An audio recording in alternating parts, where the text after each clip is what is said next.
Hello everyone, it's Phil from the Conservative News Canada page. As you can see from the title of this podcast, it's about Ontario driver's license fees. They recently went up about 5% or so, 5 to 10%. We're going to talk about why that's such a bad thing. Why I think it's a bad thing anyways. It's my rant on that issue. We don't do many rants. Haven't done many rants. I try to inform you as much as possible. To give you a little background information, as of September 1st, 2013, which was last Sunday, I believe, the Ontario government raised the fees. Ontario Ministry of Transportation raised their fees for driver's license anywhere from $5 to $10. Okay, let's say for a G1, it was $125.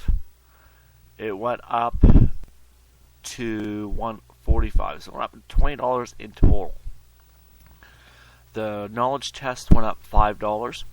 The license fee went up $5, and the road test fee for G1 exit or G2, the G2 entry road test, went up $10 for a total of $20 in that. To me, that's just a crying shame. And they're saying, oh, it's going to be used to fix the roads, blah, blah, blah. Well, if you live in Ontario, you know that the roads are in crap shape, horrible shape. The infrastructure in general is in horrible shape. You have the Gardiner Expressway in Toronto crumbling. The roads around where I am, they're in really bad shape. Also, you gotta understand. People have to understand. Roadways in towns itself, in the cities, they are not the province's responsibility. They're a municipal responsibility, which means the municipal government, the local city or town government, is responsible for the roads in the town. So, I know in my town, they are the council, mayor, they are more interested in lining their pockets or doing stuff that screws everybody else in the town up, but they're them and their friends. I know that's definitely the case here where I am, and I see it all the time. That's not the issue of the day here. When I think about this rate increase, I think it's total money grab, honestly. It's pure and simple a money grab. To people who can't afford, there's people out there who cannot afford to get their driver's license. They can't afford the fees. I know people are going to be saying, oh yeah, well if they can't afford the license, they can't afford a car. Well, you know what? Cars easy to afford. Put your head down, boom. Save, save, save. That's the best way to do it. It's literally going to be like this. Let's say, for example, me, okay? I'm about to start the process again. I have a license. It expired. Expired for more, I think, 4 years now, so I kind of have to redo it all over again. Honestly, I understand that. It's not pissing me off that I have to do it over again. I understand that. I know I wanted to do it for a while now, but now I'm at the position and time where I say, you know what, I really do need my license back. We need to redo my license and get a vehicle. And I'm looking at this from a logical standpoint. Okay, planning it out. Okay, what do I need to do? Okay, I need my G1. Okay, fine. I have to wait a year for the road test. Oh, so what? Okay, a year. Well, okay, that's not a big deal. I don't mind that. I don't mind waiting a year for the road test. So it gets me back up into proper driving form again. Just to see if there's stuff I forgot. Okay, or things I'm rusty at. I haven't done it in a while. But honestly, for me personally, I'm not a bad driver. Get me in situations I can find myself anywhere.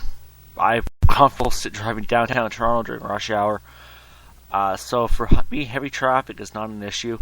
I'm kind of comfortable sometimes in heavy traffic. So it's depends on if I'm in a good mood, I'm relaxed. I'm probably better in traffic. If I'm annoyed, pissed off, nah, not a good idea to get me in traffic. But it's knowing your limitations, and part of driving is knowing your limitations, what you can do very well, what you can't do very well. I honestly don't believe the word can't. You're always striving to improve yourself. Another piece of this whole licensing thing with Ontario is if you have a approved beginner's driving education course, you get 4 months taken off your waiting period for your G2 entry or exit road test. To me, that's unfair for people. For this one very simple reason. Some of us are good drivers naturally, or have been taught by their parents, taught by an older sister, an older brother. Like me, I was taught by both my mom and my dad, and my sister, and also my grandfather. Not me physically behind the wheel, but just watching him drive. I learned many things from my grandfather, both my grandfathers. I learned a lot from my dad. I learned a lot from my mom. I learned a lot from my sister. And that kind of goes to the point where I'm the type of driver who's not going to rush, just going to take their time, drive the road conditions, and goes on and on. I'm not going to be one of those people that goes a $120 in a 80 zone or whatever. I mean, that's just fucking stupid. I'm also not going to be the one that's going all full out all the time. I'm going to be the one that's going to drive the road, drive the conditions. I'm going to drive sensibly. Because people have to remember, when you drive at a reasonable rate of speed, you burn less fuel. Your engine, your car, its most efficient speed is about 100 to 110 kilometers an hour, or about 56 miles an hour. Okay? Or 57 miles an hour. That's where your car is its most efficient. You burn the least amount of fuel at those speeds. Hence, another reason why people say, oh, that's bullshit. Well, I'm being honest with you. It's absolute fact.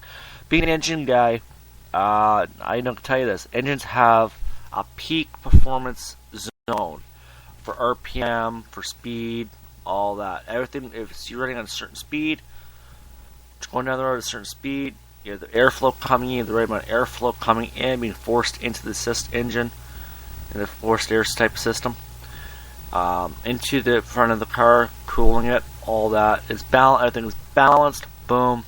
You can have your efficient speed is about 100 to 110 kilometers per hour here in Canada, in Canadian speeds, units.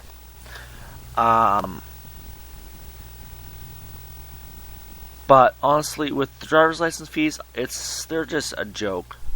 It should not cost more than, I would say, about $50 to get your driver's license. It should not cost more than that.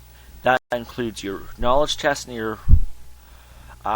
your license for a 5-year license, and your road test. It should not cost more than $50, in my opinion. When I first did my G1 back, I guess it was May 2003. I think I paid $10-15 for it, and I think another 20 or 30 for the 5-year license. So about $40 in total I paid for my license. Probably even less than that. I don't remember exactly how much I paid then. And I was up to a G2 at the point and when my license expired. So I'm not a bad driver. Just ran out of time. Didn't really need a vehicle. Didn't really need the license. So it's like, okay, whatever. I'm in Toronto. I can use the buses. I can get around with the buses, no problem. Pain in the ass, but it's manageable. But now where I am now, you do need a car because you are pretty much in town, middle of nowhere. So we have 10s around here, just between Barrie and Toronto. So I mean, I have more options if I want to say I want to go. If I want to go somewhere, I can just say, okay, well, I can just hop in the car and go. So I mean, it's kind of one of those things. A lot of people don't understand that when you have a car, people in the city don't understand. For us in the country, we need a vehicle. It's not like it's a luxury item for, let's say, if you live in Toronto, it's considered a luxury item in Toronto. So you have the public transit system. Where I am, we don't have a public transit system. So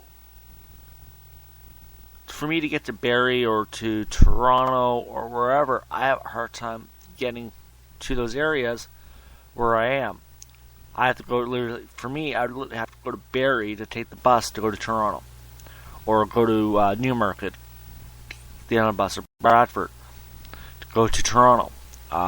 Whatever means of transit, whether it be a coach bus, Ontario Northland, or go transit, go for the trains. It all really takes it. That's a cost. It's an additional expense that, fine, yeah, sure, whatever. It's cheaper overall than buying a car, but you're still paying $10, $20, $30, $40, $50 even, just to get to one place. So I mean, to me, and you're on their schedule. You're running on their schedule.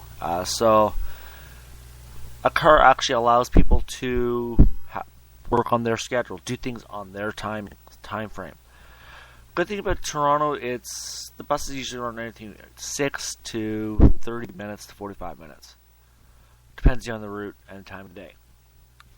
Sometimes even higher shorter intervals on some routes. So yeah, on the driver's license fees and all that, I would say, you know what, it's a joke. They should be more than a certain amount. Rate fees, they're going up more, up to 30% more for the next 2 years, over the next few years. So it's kind of stupid.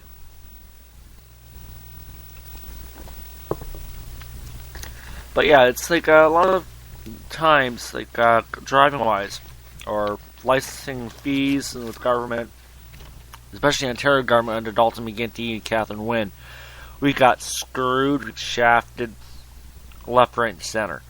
I mean, I don't think, like I said earlier, the fees are not going to the roads, I don't believe.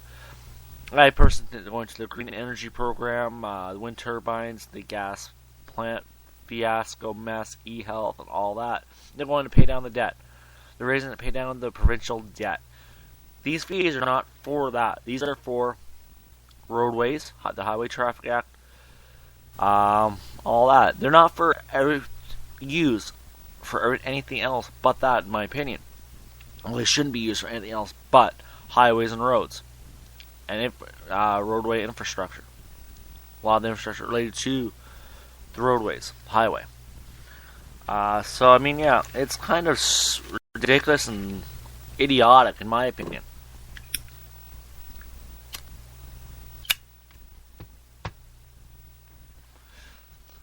To actually have the money from these fees going anywhere else to, like, let's say, healthcare or education or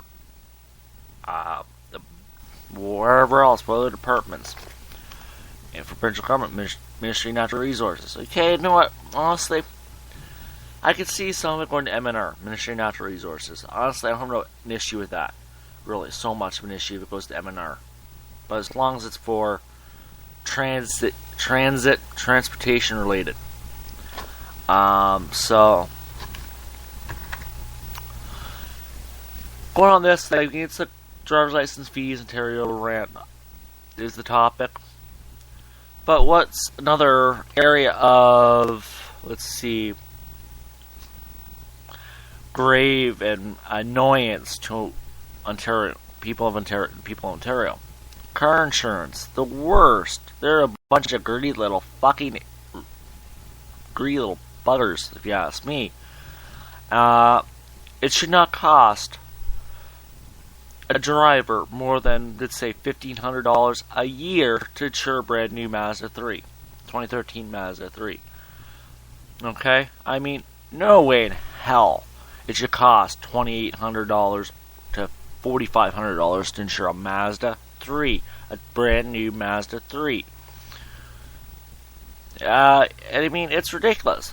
I mean, I could see that for a Camaro or Corvette or something along those lines, or Dodge Challenger or the new Cudas that are coming out.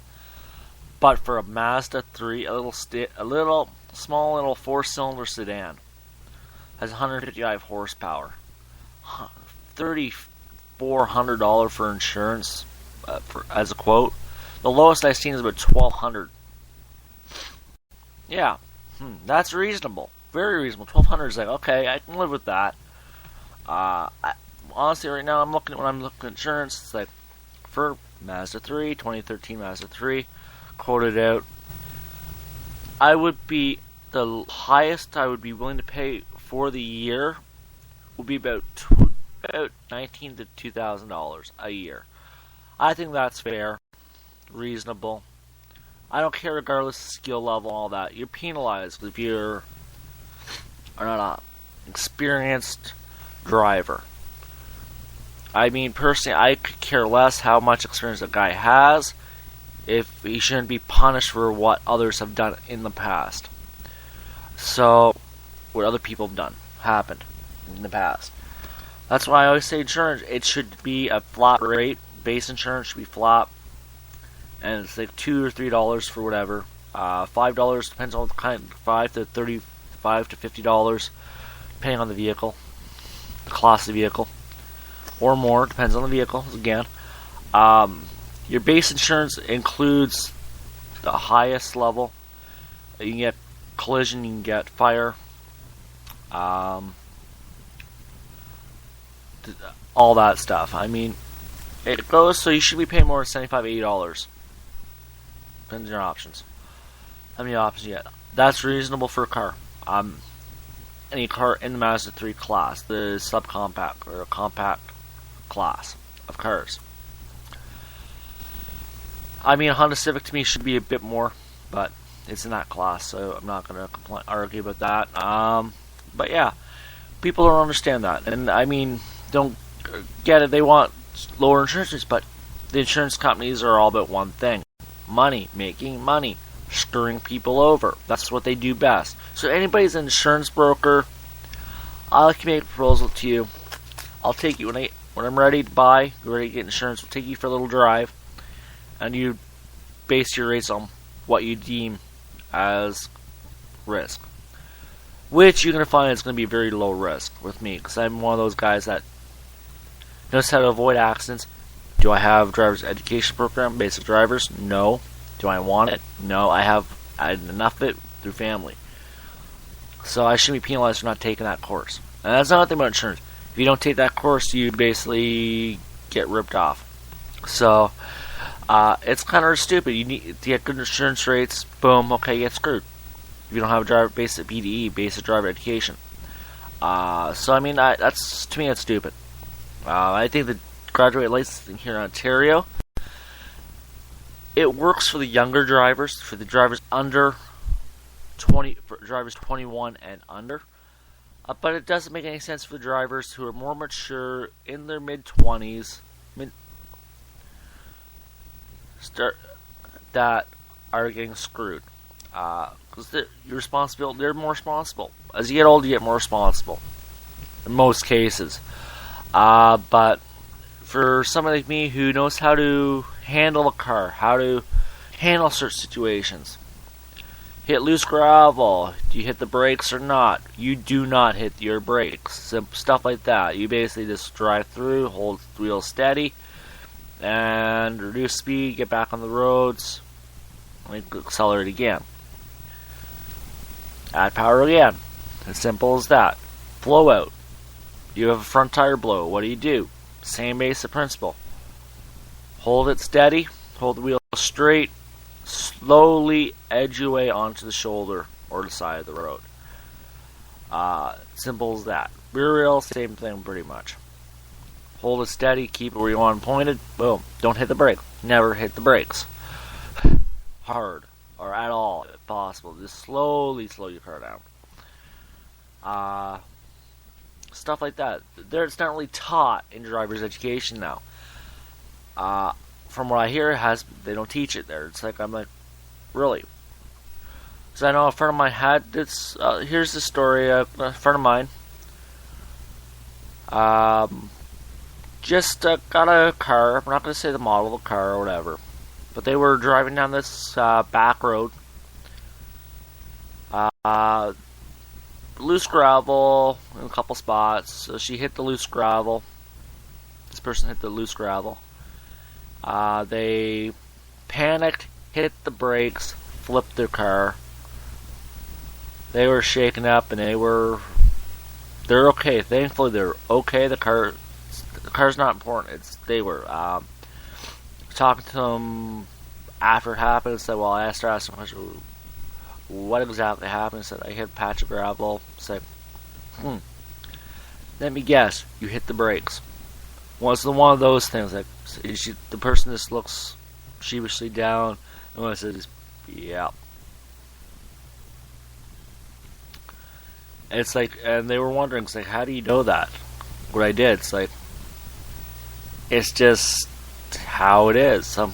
You can tell a lot about what happened in the accident. You can tell what the driver did or didn't do that is what caused the issue, the situation, the accident. So, and this person was like, now they are kind of a little nervous to drive at first after, but they are back driving, and they're comfortable again, they're getting comfortable again, and they're looking at replacing the car that they wrecked. They totaled. Because the car was worth, I think, $7,000 or $8,000. They did about $10,000 worth of damage. So I had to look at the car, and it was like, oh shit, you're lucky. You're very lucky. So, I mean, it's all on that. You base it, like, it happens, stuff like that happens. It's like, why somebody who's younger, this person's about 22 right now, and very responsible driver, and this person just panicked a little bit when she hit the gravel. This car just slowed it, pulled it right out, she hit it, brakes, went over. Happened to the best of us. I know driving a van, cube van, actually a big van, I got stuck actually trying to back it up into it, and I got just slid. I was off my turn point, just missed my turn point by about 1.5 feet where I wanted to put it. This is the middle of the night too, so I have no lights. So I think I did pretty good there. Got stuck just off of it. Was a little soft spot in the ground, and it just went boom. Couldn't get it moving. It was really my fault. It wasn't really nothing I could have did differently. Just trying to figure out where my turn points were. I got it, checked it, walked the area where we're back. I'm helping doing the 3-point turn. Got it done and over with. Got stuck. Big deal. Happens to everybody. It's gonna happen to everybody eventually. Even if you don't think it will happen to you, like I did, it will happen to you. So everybody's you're gonna have your good days driving, bad days driving. So case in point, be prepared for everything. But to summarize what I said already, the driver's fees have went up, which is stupid. It's a waste of. It's draining pockets of the people in Ontario having to pay more money for something that is a right. People say driving is a privilege. I don't say that. I think it's a right in certain areas to be able to travel, get out, do things. You tell me it's a privilege to drive. It's actually a right. If you do something that breaks against the rights of others, you get punished. Drunk driving, I hate it. Boom. And on that note, I'm going to say good day. Have a great one. It's a little wet and wild out there today for us where I am. So I'll see you guys, talk to you guys all in the future. So have a great day. It's Saturday, September the 7th, 2013. And I do hope you have a great Saturday, great weekend, and till next time. It's Phil from Concern News Canada. Have a great day.